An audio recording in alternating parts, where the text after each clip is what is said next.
Olá a todos. Então, dando continuidade ao módulo 1 do curso de Gestão de Centro Espírita, eu vou conversar um pouco sobre o Centro Espírita e a sua sustentabilidade. E antes de começar a narrar e conversar, dissertar sobre esse assunto, eu peço atenção para o próximo slide, né? Porque temos alguns avisos que é importante para quem está assistindo essa aula de hoje. A ideia de que, mesmo que seja uma matéria, de certa forma, conhecida, né, para muitas pessoas não têm o acesso. Então, a ideia da apresentação de hoje é que vocês ficam com a mente aberta e silenciar as possibilidades de, isso eu já sabia, esse tópico que o Hermes está conversando, eu conheço isso, né? Isso é óbvio que está falando. Não vai funcionar, é muito difícil, eu não tenho equipe, eu não tenho recurso, não consigo fazer isso, não sou capaz de fazer isso. A ideia é silenciar o que nós temos nesses 4 itens que eu citei, para a gente ter um comprometimento, ter um foco, né, nesse curso, nessa gestão que a gente está desenvolvendo hoje. A ideia de ter comprometimento e foco é para desenvolver o nosso desenvolvimento pessoal, e com isso o Centro Espírita, as casas espíritas, nossos colegas, a nossa sociedade e comunidade tem muito a ganhar. Dando seguimento, a gente faz a pergunta: por que estamos aqui? Estamos aqui para continuarmos evoluindo, e um processo de evolução é isso, adquirir conhecimento. Então, estou trazendo um conhecimento e sugestões que a gente pode aplicar e fazer network através dos e-mails agora, né, para a gente vir para o nosso grupo de gestão para começar a responder e, quem sabe, adotar algumas ideias do que serão explanadas aqui, né? Então, voltando à história, o Centro Espírita e a sua sustentabilidade. Então, nós temos que manter o foco sempre para a gente conseguir algum objetivo. Diante disso, eu trago uma tela da ONU em relação aos objetivos de sustentáveis, né, desenvolvimento sustentáveis. E com certeza, alguns desses o nosso Centro Espírita acolhe, ou através da erradicação da pobreza, ou boa saúde, ou educação de qualidade. Algum desses, com certeza, o nosso Centro Espírita ele acolhe. E a ideia é ter ações para acabar com essa pobreza e promover prosperidade, bem-estar, e também em relação ao meio ambiente e enfrentar as mudanças climáticas. Dando seguimento, a gente precisa ter um tripé da sustentabilidade, né? Então, o tripé ele é composto do ambientalmente correto, do economicamente viável e de socialmente justo. Então, nós temos esses 3 elementos para fazer o tripé da sustentabilidade no Centro Espírita, né? Nesse sentido, eu vou comentar um pouco de cada dimensão, né?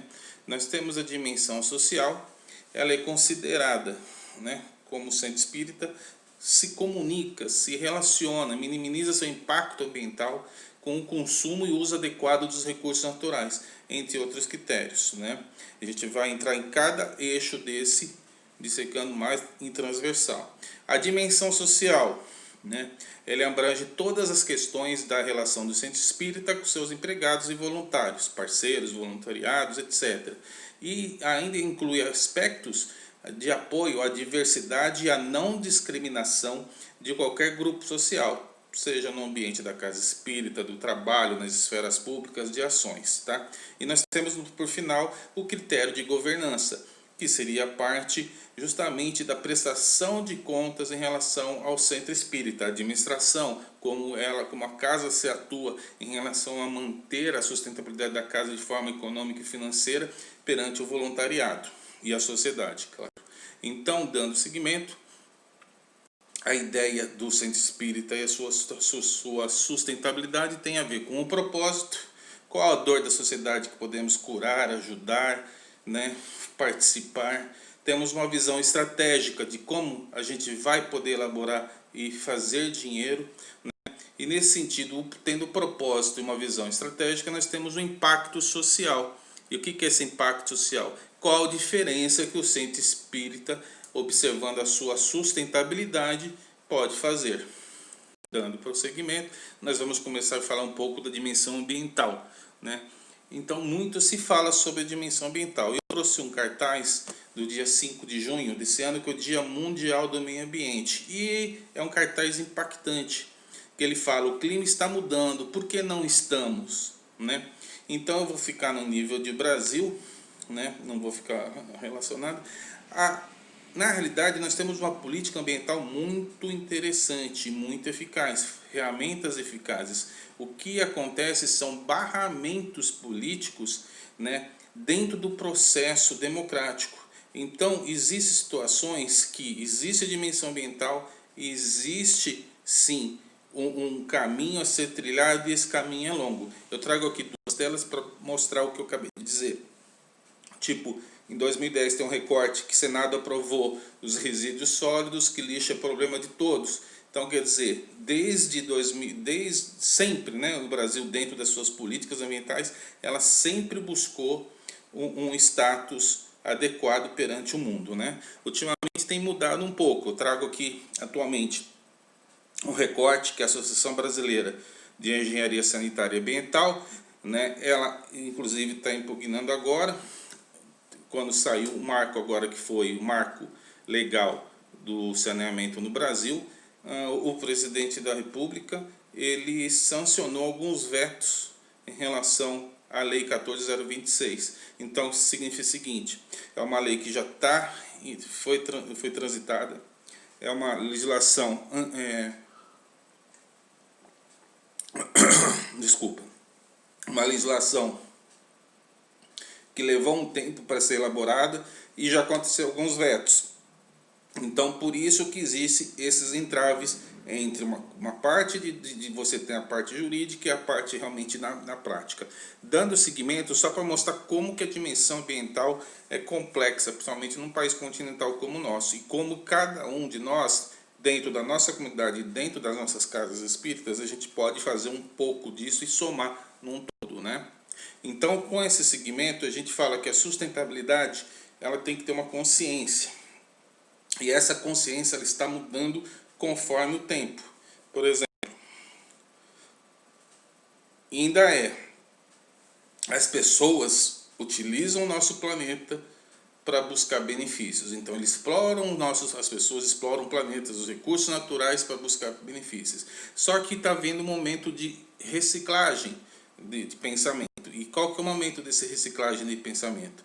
Onde as pessoas objetivam, né, a preservação do nosso planeta. Então, o pensamento anterior, onde você tem pessoas que utilizam o planeta para o seu benefício, aos poucos, de forma gradual, está mudando para pessoas que têm o objetivo de preservação do planeta.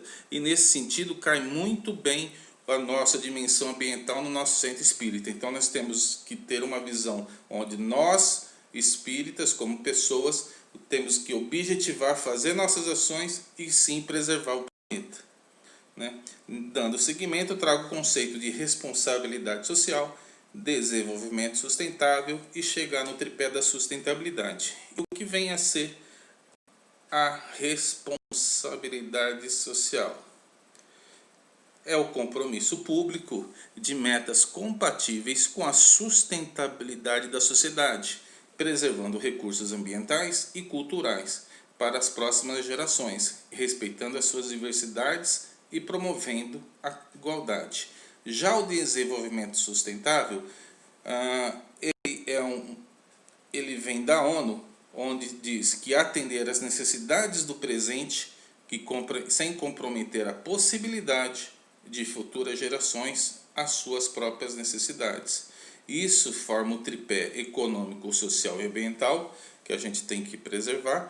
E aí vem a sustentabilidade, que é a capacidade de continuidade no longo prazo. Então, em relação à nossa casa espírita, nós temos que ter harmonia entre esse tripé para buscar capacidade de continuidade longínqua a longo prazo. Correto? Nesse sentido, a sustentabilidade ambiental na casa espírita, ela ocupa-se ao que podemos oferecer em um momento onde vivenciamos a cada dia crises ambientais acometidas em nosso planeta. Atualmente a gente está vivendo uma pandemia mundial, né? E o Trigueiro, André Trigueiro, em seu livro, ele fala que também gera resultados satisfatórios, duradouros e muitas vezes refletem nas questões econômicas e sociais. A gente vai comentar isso e vamos começar com os projetos de sustentabilidade ambiental. Trago alguns exemplos, alguns modelos, alguns motivos que já são adotados e outros são sugestões, né? A ideia de projetos de sustentabilidade ambiental, a gente começa com um projeto arquitetônico, onde você pode observar a entrada de luz natural, troca de lâmpadas eletrônicas por lâmpadas de LED, sistema de energia solar e energia eólica. No sistema de energia solar e energia eólica, hoje já existe um custo-benefício muito adequado. Vai depender do tamanho da casa espírita, vai depender da estrutura, da infraestrutura e da capacidade. A gente está falando de uma situação de troca de equipamento. Agora também a gente tem trocar as lâmpadas de LED, que é uma tecnologia mais barata e mais adequada. E a ideia, também nós temos plantas com projeto arquitetônico para ventilação natural, né? Aí você diminui o uso de ventiladores e diminui o uso de ar-condicionado. Ainda mais dentro de uma normalidade nova, onde a ideia é você não ficar em ambiente fechado. Se tiver uma volta gradual em algum momento na casa espírita de forma presencial, a gente vai ter que respeitar e de preferência é deixar uma ventilação natural, desde que isso possa acontecer. Aí é uma forma também de manter normas sanitárias, correto? Nós temos também uma ideia de projeto hidráulico de captação. Você pode fazer o reaproveitamento dessa água, armazenagem, o uso para limpeza de calçadas e jardins, uso de caixa de descarga ocupada de sanitários. E esse projeto hidráulico de captação, ele normalmente vem da água da chuva. Então hoje também são projetos viáveis e não existe um custo alto em relação a implantar. Claro, respeitando as medidas e proporções de cada casa. Dando continuidade à sustentabilidade ambiental dentro de um projeto na sua casa espírita, nós temos que fazer o dia a dia, a conscientização dos frequentadores, como o uso de sanitários, apague a luz ao sair, verifique as torneiras, troca de copo descartável de plástico por canecas, né, personalizadas de preferência, e estimular projetos em prol do trânsito, mobilidade urbana e meio ambiente. Um exemplo eu trago a Carona Legal, que é criar uma logística de voluntários do centro espírita, onde uma pessoa pode criar uma logística de pegar mais 2 voluntários. Então, de usar um carro só por uma pessoa, ele estaria usando o carro para 3 pessoas, né? Na seguinte, e aí venho a pergunta: o que é necessário para que o centro espírita funcione de forma sustentável? Então tem um outro tripé aqui também, onde ele tem que ter uma boa administração, uma boa gestão, um gerenciamento e seu planejamento. Vou trazer agora de forma simplória os conceitos e depois esses conceitos eles serão explorados nos próximos módulos. Então vou conversar falando sobre administração, que a administração do centro espírita é responsável pelo destino da organização como um todo. Ele cria um ambiente favorável. Administrar tem a ver com os verbos prever, planejar, comandar, controlar. Exemplo que eu trago, diretoria executiva do centro espírita. Então a diretoria executiva do centro espírita, ele administra tudo isso, ele prevê, ele planeja, ele vai organizar eventos, ele vai coordenar e controlar situações dentro da casa espírita. Então isso tem a ver com a administração. Já o gerenciamento, ele já vai começar a tratar níveis específicos da organização, como departamentos ou divisões. Trago como exemplo o departamento de evangelização, o departamento de mediunidade e doutrinário, e assim por diante. Já a gestão, ele traz níveis mais especializados, ele tem um específico em relação à administração e seu gerenciamento. Eu trago aqui doutrinário. Então, existe uma planilha na gestão, você pega esse projeto e vai fazendo um levantamento com ferramentas adequadas de gestão para avaliar a qualidade desse serviço, né? E depois, claro, pontuar e fazer o feedback. Dentro do planejamento, nós temos uma perspectiva organizacional em relação ao centro espírita, que refere a uma postura onde a casa espírita de frente ao futuro. É uma postura onde todas as pessoas delas participam. é uma perspectiva mais ampla, é o resultado de uma ação coordenada envolvendo a participação de todas as pessoas que fazem o dia a dia da organização. Não existe planejamento sem trabalho de equipe e a gente tem que montar uma equipe sempre adequada, certo? Dando seguimento, nós temos o planejamento operacional, ele é orientado ao dia a dia, né? Curto prazo, cuida das realizações de atividades específicas, estudos doutrinários, mediunidade, assistência social e assim por diante. Nós temos o estratégico, o planejamento estratégico, ele é orientado para a sua atuação junto à comunidade. Visualiza as ações da instituição como um todo, na sua relação com a comunidade. Essa é uma ideia de fazer uma estratégia em relação a onde a casa espírita está inserida em sua comunidade. E normalmente no centro espírita, como todo centro espírita, existe uma necessidade geral de forma financeira de captação de dinheiro. Agora a gente vai comentar algumas narrativas e algumas ideias e sugestões. Muitos de vocês já conhecem, mas a gente tem que trazer agora para esse momento agora, que é o momento de distanciamento social e como aplicar essas situações que eu vou narrar. Exemplo, e para que dinheiro, né? Para cobrir as despesas do centro espírita. Então nós temos que ter essa responsabilidade orçamentária e financeira, porque a gente tem que manter o espaço físico do centro espírita. Nós temos que fazer aquisição de insumos para manter a área física de infraestrutura, pagamentos de taxas e tributos e folha de pagamento de funcionários do centro, que desenvolve assistência específica. Nesse sentido, eu trago fontes de recurso para a sustentabilidade do centro espírita.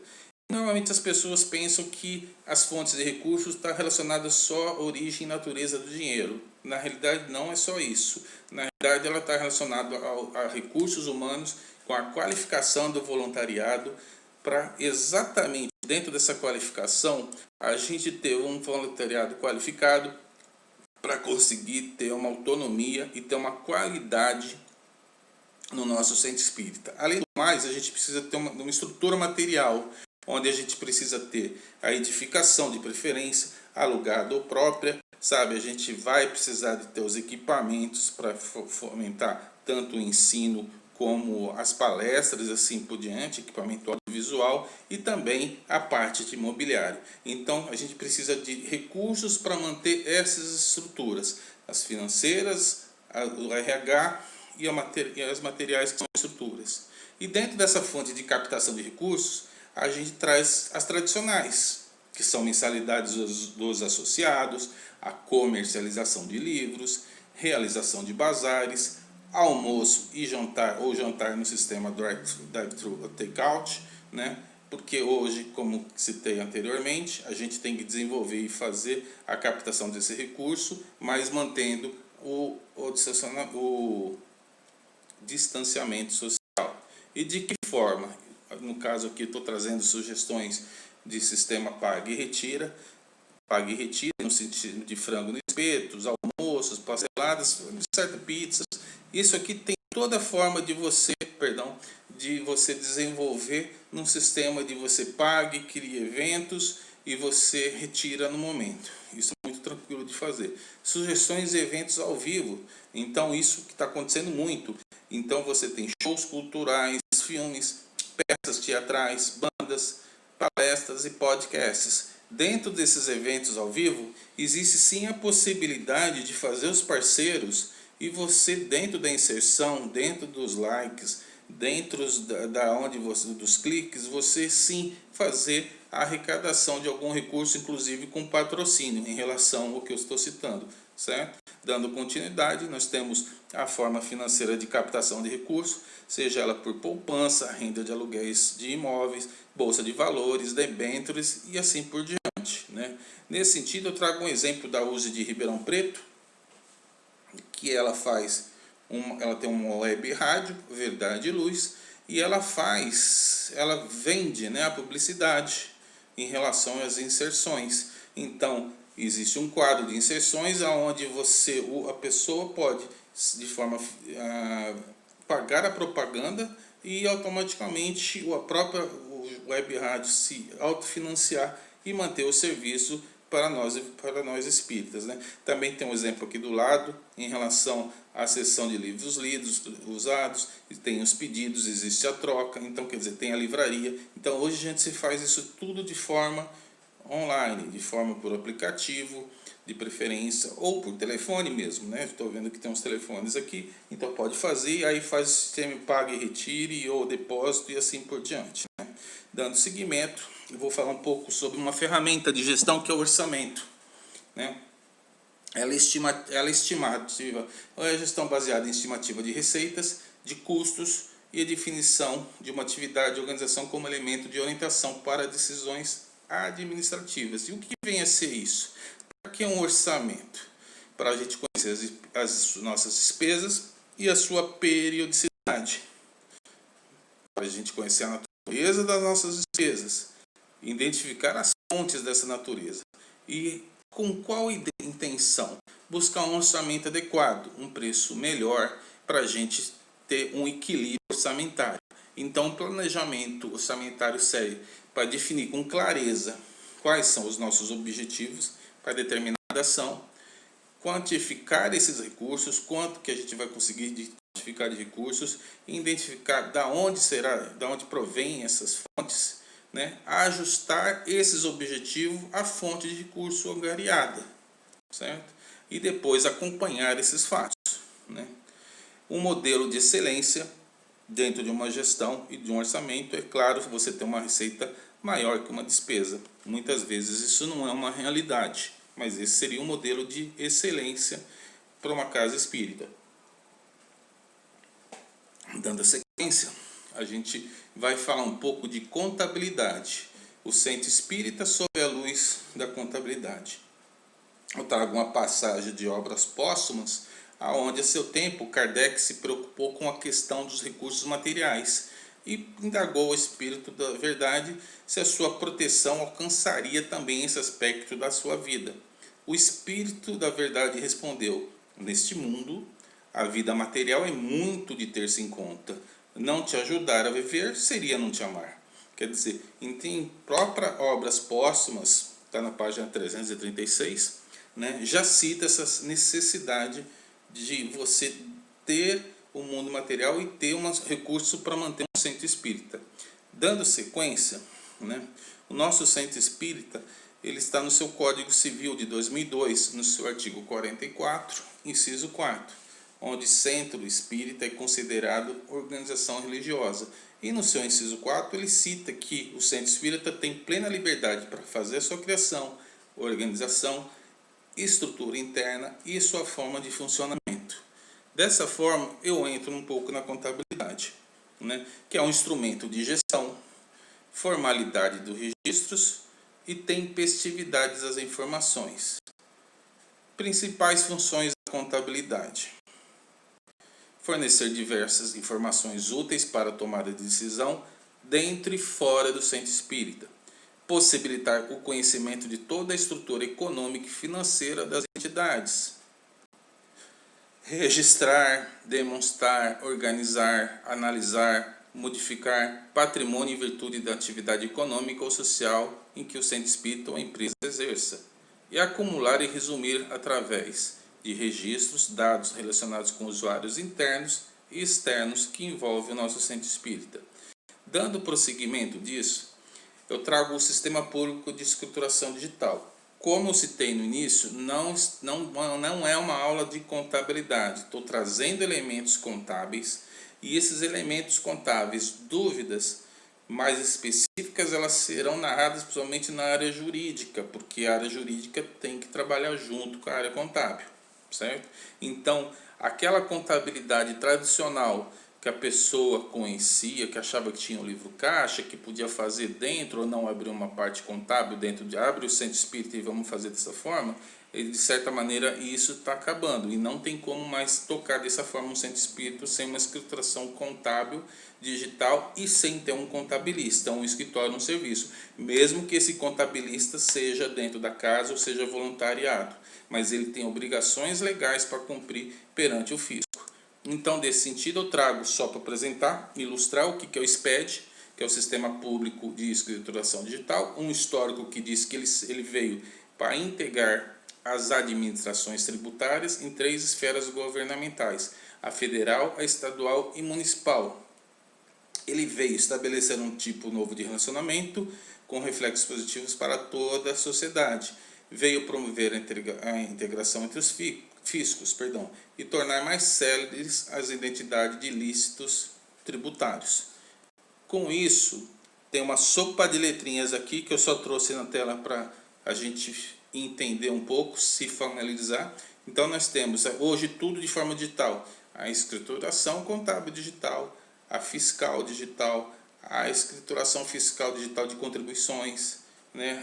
E outras, o e-social, que eu vou falar um pouco lá, que é o sistema de escrituração fiscal das obrigações fiscais, previdenciárias e trabalhistas. Então tudo isso se integra através de um consórcio.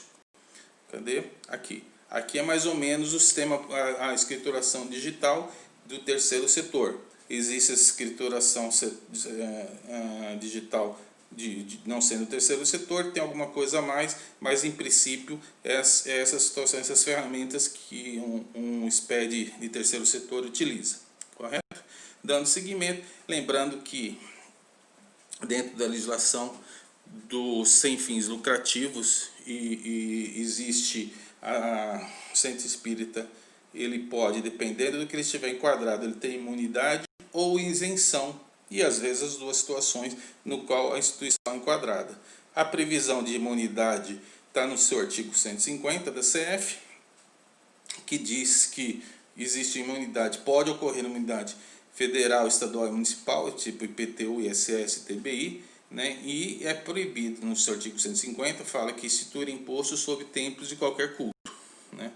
Então, isenções no centro espírita, como citei, nós temos isenções, nós temos o IPTU, em algumas cidades e municípios nós podemos ter energia elétrica e taxa de água, e na parte patronal, se tiver fazendo alguma certificação de entidade de beneficência com assistência social, pode acontecer alguns descontos, no caso de 20% na folha de pagamento.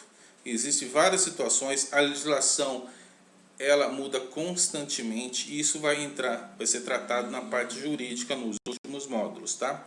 Então eu só estou ilustrando o que virou a escrituração contábil digital. E esse slide, essa lâmina é muito interessante, que você está vendo aqui esses livros, né, que era antigamente, e a ideia do ECD é que veio para substituir a escrituração em papel pela escrituração transmitida. Então, as obrigações e versões digitais dos seguintes livros. Então hoje todo livro diário, seus auxiliares, se houver o razão, seus auxiliares, os balancetes, balanços, fichas de lançamentos, tudo hoje é feito de forma digital, certo?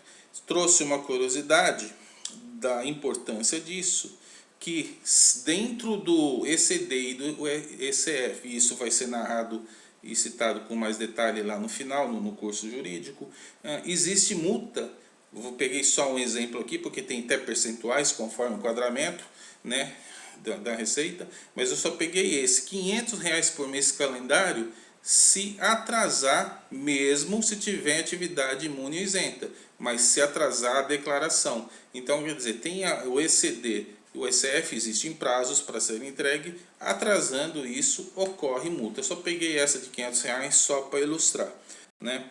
De certa forma, a escrituração contábil fiscal, ela, como falei, já substitui a declaração ou DIPJ de forma digital.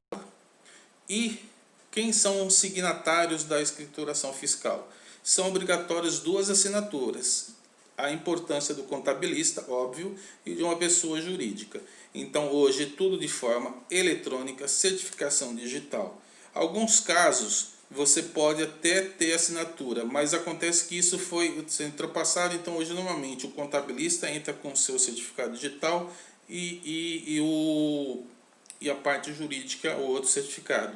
Ou dependendo do perfil, só a certificação digital do contabilista, certo? Falando um pouco de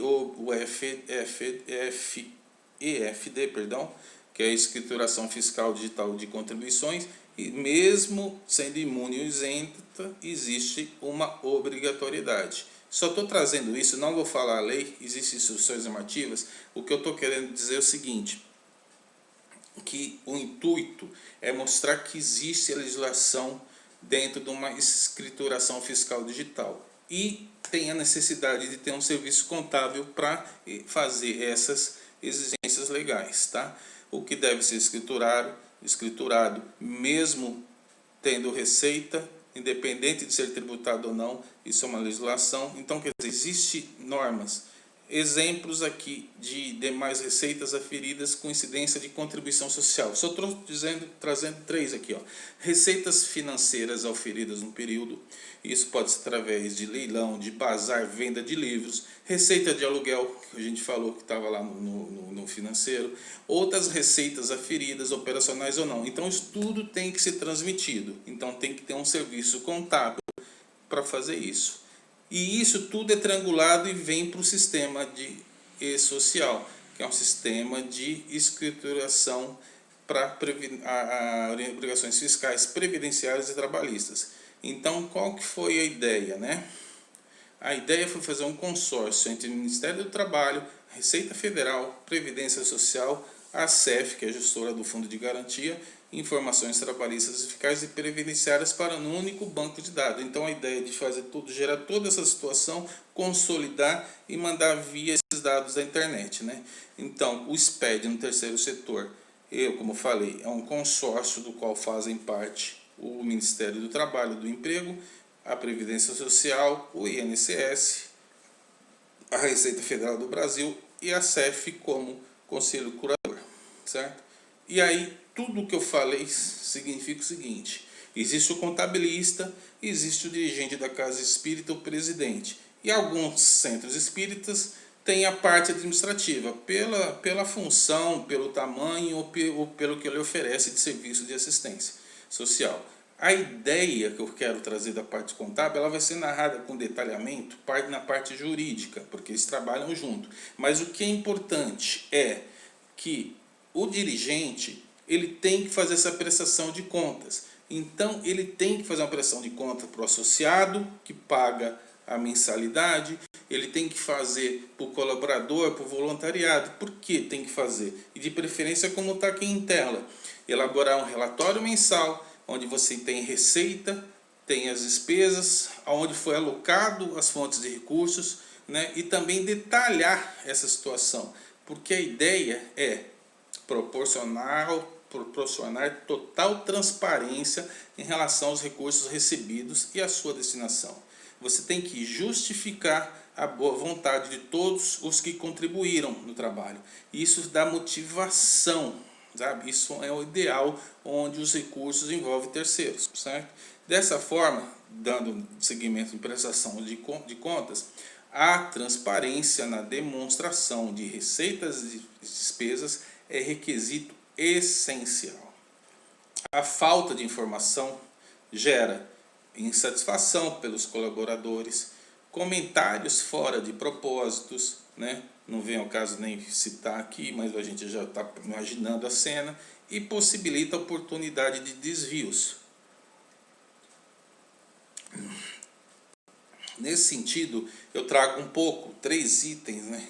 4, na verdade, está na outra tela, a responsabilidade civil e penal do dirigente de casa espírita. Eu só estou elencando, esses itens vão ser tratados na área jurídica. Então nós temos um ato ilícito decorrente do excesso de poder, são ações além do permitido no estatuto. Então todo centro espírita constituído, ele tem um estatuto, isso está no Google Drive, lá eu coloquei uns modelos de estatuto. Então o que tiver dentro daquele estatuto, um dirigente fazer uma ação além disso, ele é um ato ilícito, então ele pode responder de forma civil, tá? De responsabilidade civil. Então tem desconsideração da pessoa jurídica, quer dizer, o patrimônio dos dirigentes pode responder perante terceiros prejudicados. Tudo isso que eu estou falando no jurídico vai comentar com uma profundidade, só estou citando o que existe. Responsabilidade penal dos dirigentes da casa espírita, né? Por que essa responsabilidade penal? Por causa da sua regulação, da sua fiscalização, da influência legal e econômica e do compliance, trago um exemplo de compliance, a gente traz aqui, peguei esse recorte da lei anticorrupção. Então a ideia de ter transparência para evitar desvios e manter a regulação de um estatuto, e a gente ter, nós dirigentes, colaboradores, toda a equipe do Centro Espírita, ter essa fiscalização. E dessa forma você tem uma influência legal e econômica, onde você pode ter um equilíbrio de saber receita, despesa, o que vai poder ter que buscar angariar ou não, e ajudar a comunidade e utilizar melhor os recursos, né? Nesse sentido, para finalizar as práticas contábeis, trago aqui boas práticas contábeis do terceiro setor.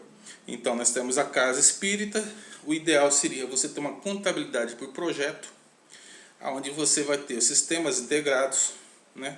Aí você tem uma sinergia entre, óbvio, tem que ter a parte contábil e parte jurídica, elas se alinham e se trabalham juntas, não tem como, isso é jurídico e contábil, trabalham juntos, cumprimento dessas obrigações acessórias, as próprias demonstrações de forma do SPED, aí você tem e a sincronização com o órgão fiscalizador. Então isso é a gestão contábil adequada para se trabalhar.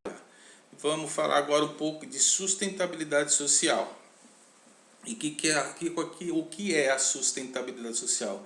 Ela visa ações voltadas para políticas e práticas pontuais, com ações para atender públicos diversos, se adequando à realidade do meio onde está inserida. Utiliza a linguagem adequada, obtendo os recursos que a comunidade necessita e converter resultados sociais. Então, isso é uma forma de buscar a sustentabilidade social do Centro Espírita. E a ideia é realizar diagnósticos perante a comunidade, verificar perfis do voluntariado para elaborar montagem de equipe, elaborar projetos sociais específicos capazes de oferecer resultados que ultrapassem o assistencialismo, incentivando a geração de renda, mobilidade social dos assistidos, a adequação de atividades e busca de serviços de outras instituições, né?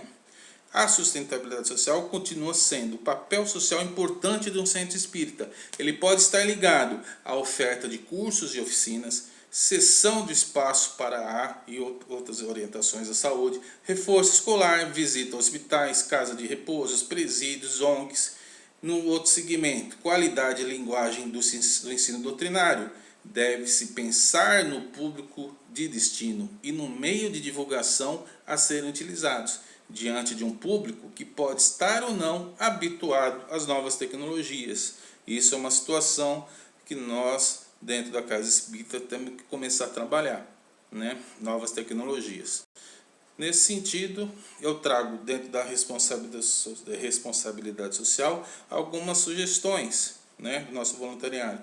Gicanas para promover uma competição solidária, que tem como objetivo estimular todos os voluntários do Centro Espírita e transformar comunidades locais. Propostas a serem exploradas. Você pode fazer visita a instituições, plantio de mudas, apoio a campanhas emergenciais, arrecadação de objetos e alimentos não perecíveis, apoio a campanhas de saúde, mutirão de limpeza, arrecadação de recursos ou agasalho assim dos bazares, brechó e assim por diante.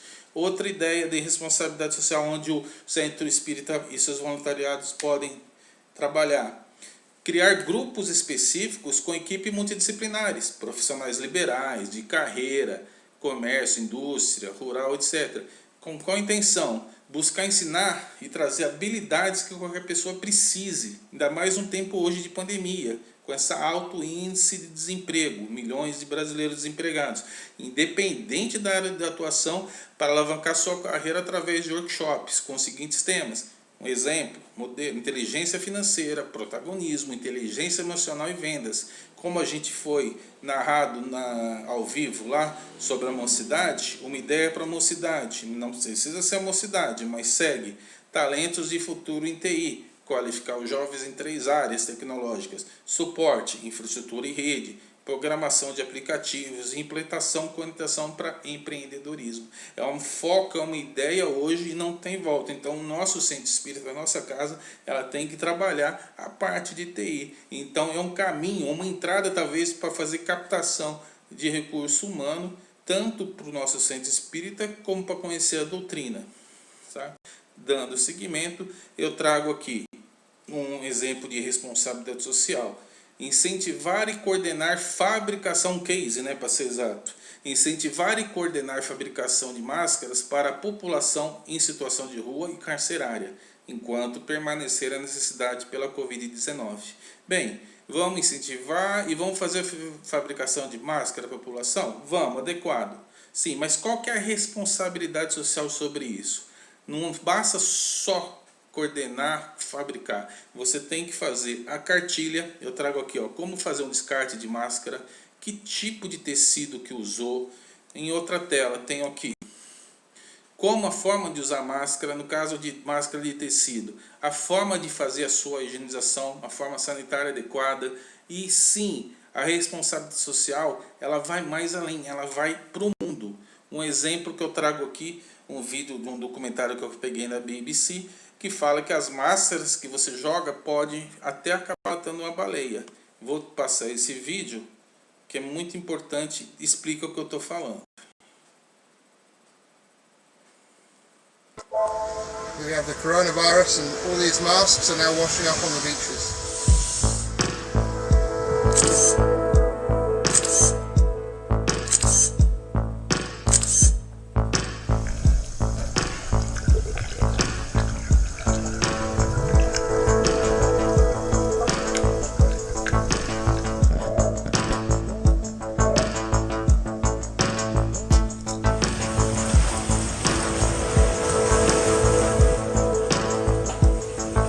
That was in February, and that was a far-flung beach. I mean, it was nowhere near the city. And then since then, we've obviously gone to other beaches nearer to the city, and we're seeing masks washing up. So it's June 1st here in Hong Kong, and come down the beach, we're still finding lots of these. There was so much of this, people all over the foreshore. I stopped counting, it was around 15, but there were plenty going off into the distance.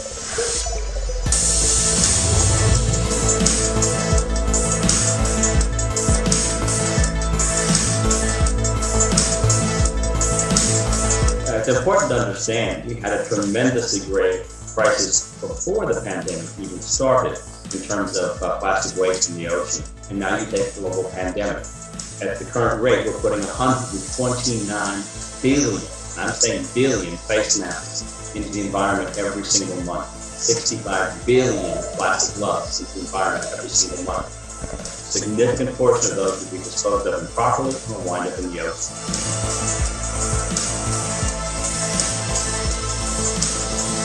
The glove or the mask that you take off and you casually disregard because you think you're safe for that day could easily be the glove or the mask that kills a whale.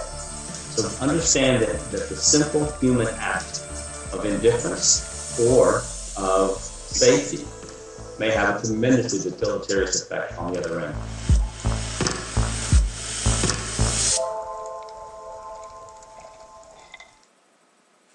Bem, esse vídeo é bem esclarecedor em relação à nossa parte como espírita e tendo o centro espírita e fazer uma divulgação, como eu falei, vamos confeccionar as máscaras assim por diante, mas a gente tem que também ilustrar a responsabilidade de como fazer esse descarte.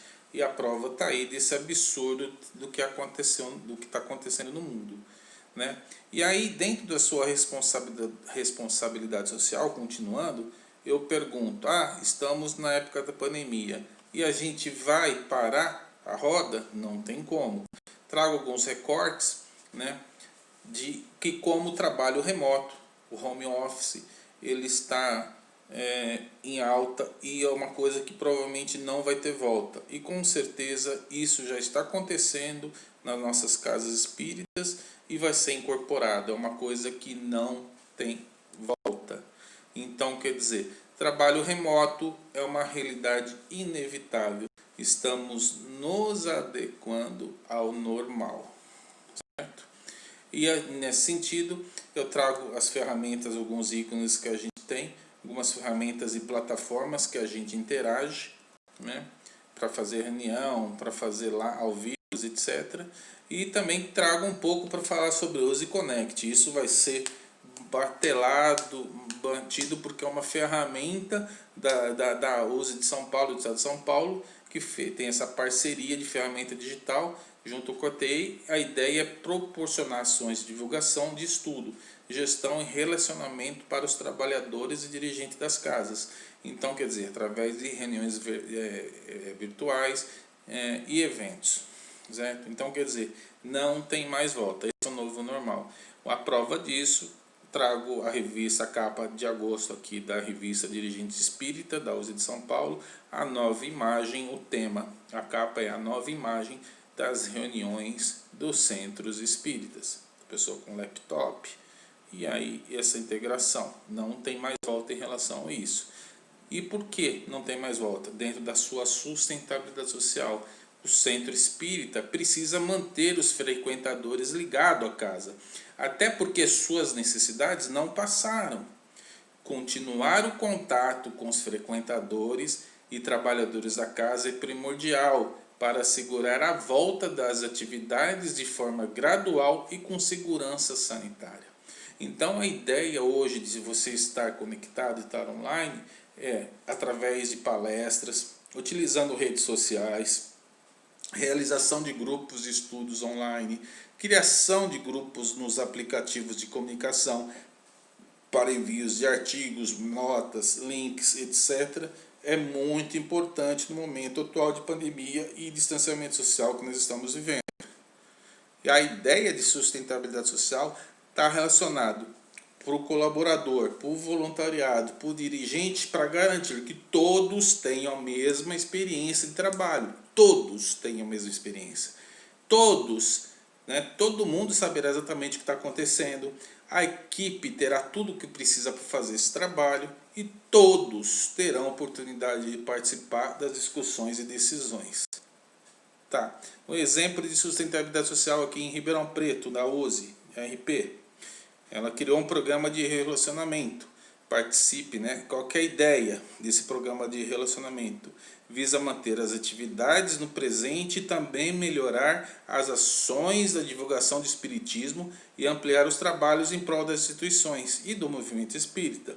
E temos um trabalho do Departamento de Mocidade fazendo um levantamento sobre os jovens da nossa intermunicipal. Quer dizer, são ferramentas que estão usando nas plataformas digitais. No caso, estou citando esses dois exemplos de Ribeirão Preto, para exatamente motivar e mexer e não ocorrer o distanciamento do voluntariado, da pessoa, da mocidade em relação às nossas casas, certo?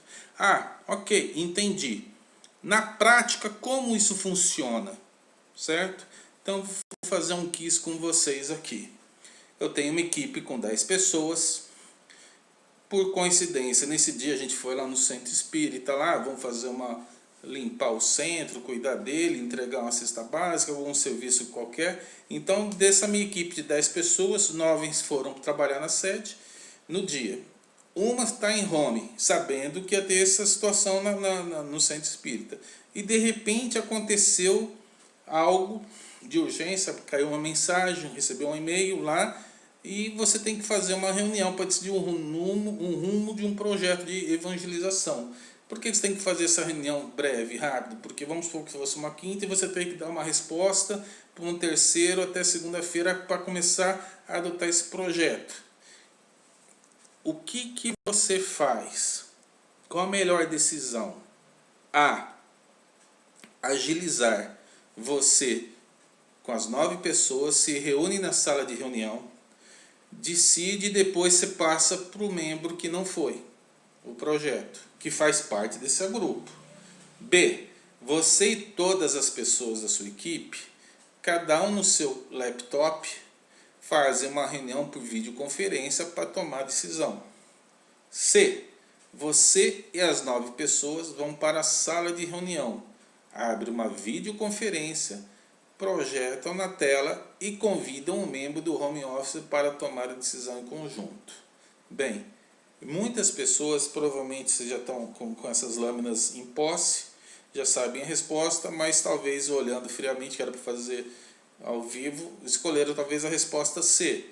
Você e 9 pessoas faz a reunião, abre uma videoconferência e chama o home para tomar decisão em conjunto. Mas hoje, atualmente, essa não é adequada.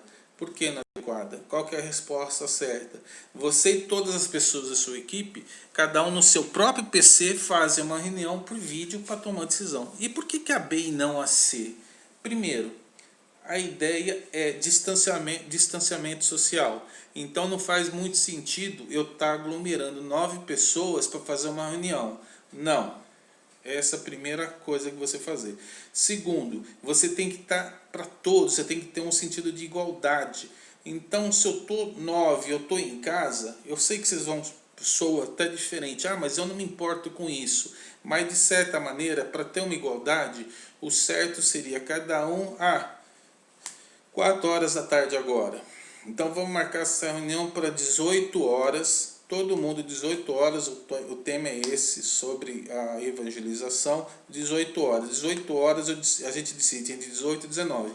Quem puder participar, combinado, essa decisão vai lá. Então você trouxe empoderamento para todos, para tomar decisão integral. Então essa seria a resposta adequada atualmente, certo?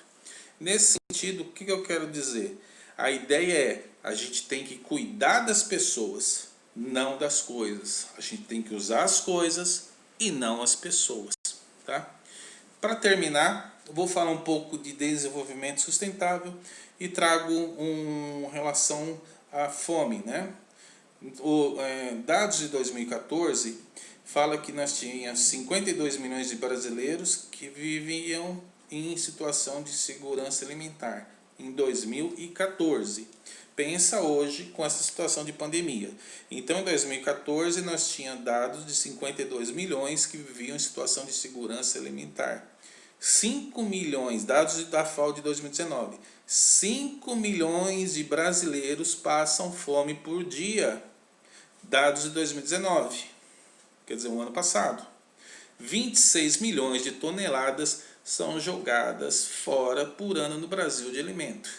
Equivale a 41,5 kg de desperdício de alimento por pessoa por ano. É muita coisa. E por que eu trouxe esses dados? O que a Casa Espírita, dentro do seu desenvolvimento sustentável, pode fazer? O que a gente pode fazer para evitar, ajudar nesse desperdício? Um trabalho social junto da Casa Espírita, dentro dos desenvolvimento sustentável. Então, eu já trouxe alguns cases aqui que já se aplicam e ideias que nós, nas Casas Espíritas, podemos praticar. Ideias novas, concebidas, que a gente pode fazer parceria, tanto para angariar recursos, para motivar, para aproximar o voluntariado, para acolher, para fazer situação social e para trazer, quem sabe, um voluntariado novo para nossa casa.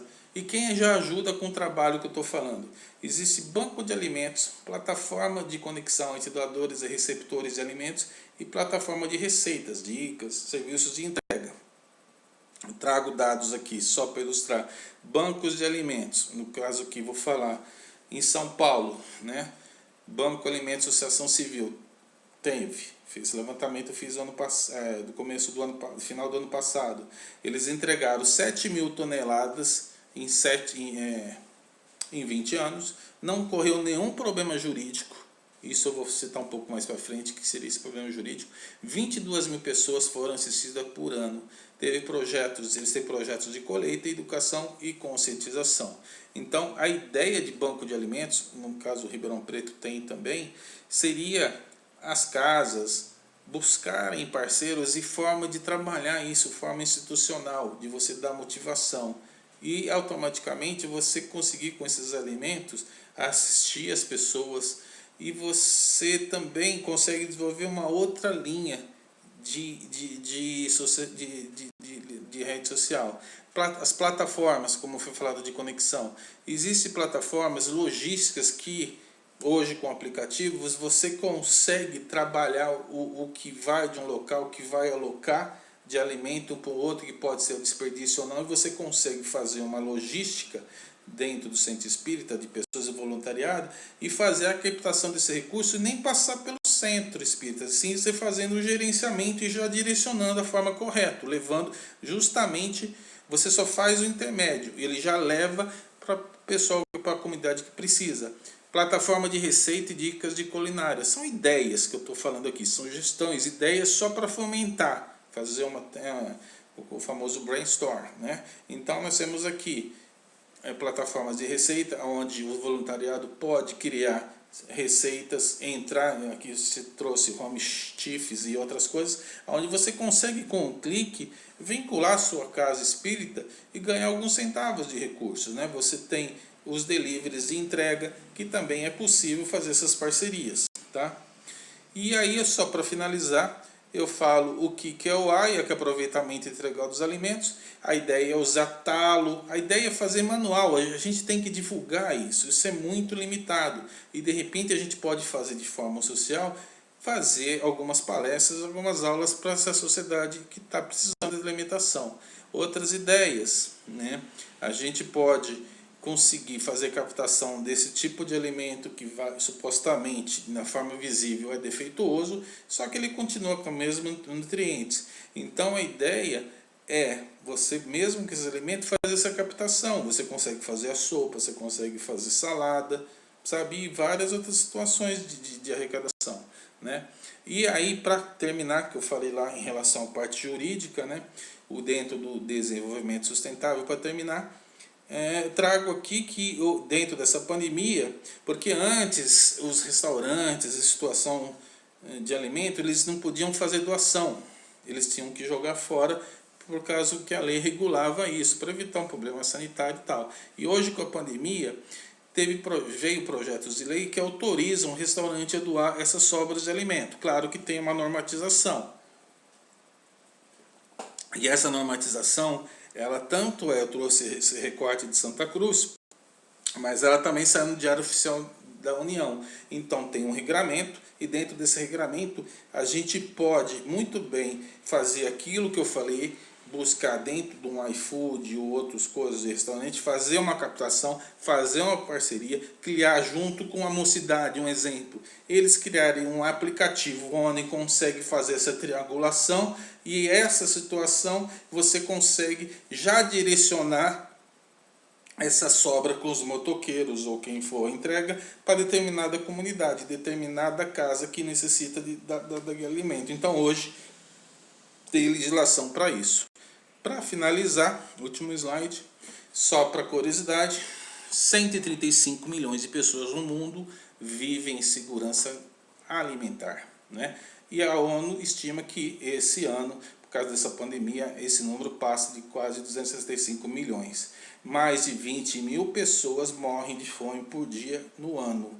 Isso tá, eu tenho um asterisco que está no site, tem um link lá, vocês podem perguntar e pesquisar, dá 20 mil pessoas por dia, por ano, morrem de fome. 6 bilhões de reais já foram doados no Brasil nos últimos 60 dias, por mais de 320 mil doadores. Então esses são dados de junho, então abril, maio, arrecadamos 6 bilhões por 320 mil doadores. A compaixão não pode ser circunstancial. Então, desses doadores, os centros espíritas, nós voluntários, podemos engrossar esse caldo. Finalizo com essa frase: olhando para dentro dos nossos centros espíritas, entre o discurso e a prática, ideal é servir, cultivar a coerência, desenvolver um nível de conscientização das nossas lideranças. E assim encerro essa apresentação. Qualquer dúvida, nós temos, como já foi citado, nós temos o e-mail do grupo de gestão. Tem dúvidas, sugestões, que a gente pode fazer um chat rápido no intervalo e a gente responde essas dúvidas e ideias que vocês já estão aplicando. Sabe, ideias do que está acontecendo em cada região no estado de São Paulo e até fora do estado de São Paulo, porque a ideia é fazer o nosso network. Então, o que eu trouxe aqui nessa tela são ideias de sustentabilidade para o centro espírita e para a comunidade onde se localiza o centro espírita. Tá? Então, até logo e até a próxima.